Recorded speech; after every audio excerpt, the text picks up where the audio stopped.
Back in 2015, I was one of a few people that owned a Wii U. A console I would call underrated if every game for it wasn't ported to the Switch. You got Mario Maker, you got Mario Kart 8, you got Splatoon, you got Pokken, you got Super Smash Bros, you got New Super Mario Bros. U, and the list just goes on and on, but guess what? They won't tell you. The Wii U is the only console with Pikmin 3. But in 2015, I was super excited to try out this new idea for a shooter. A genre which really doesn't innovate too often.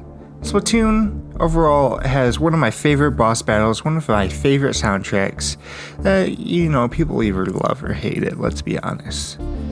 But it reminded me of a genre of shooters I haven't thought about in a while. That's a platformer shooter. I grew up with these things and I absolutely loved them. You got Ratchet & Clank, you got Destroy All Humans. That was like what I played on my PlayStation 2. So when I started seeing ads for my friend Pedro, I was expecting something similar to those experiences. So what did it do right? And what kind of wore me down? Well, overall, it was exactly what I expected. It's only 4 hours long, but it's a $15 game, which isn't too bad. You consider the multiple difficulty levels, your rankings, and the possibility for speedruns. And then you can also watch this.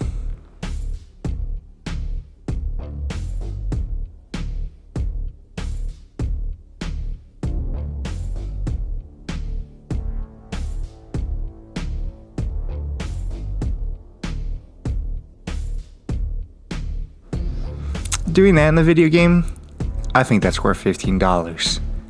Unfortunately, at times, the slow mobility tends to feel less of a fun feature and more of a requirement, which makes sense. It's a function of the game, and the game's gonna build itself around that. But me personally, I'd love to just have a game where the slow mobility is just designed to do cool shit, let's be honest. Now, whenever you start to get worn down by using the same weapons to kill the same people over and over again, it'll give you a new weapon, make you feel... To me, the best part about the game is sometimes you run into a room, and you're like, fuck, I just gotta shoot everybody really fast. You shoot everybody really fast and you look around and you're like, oh, there was a sign I could have ricocheted some bullets off of.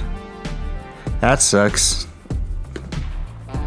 And that's kind of what I enjoy about the game. It's a fun little platform shooter, and at times you have to really think about how you're going to take out a room of people.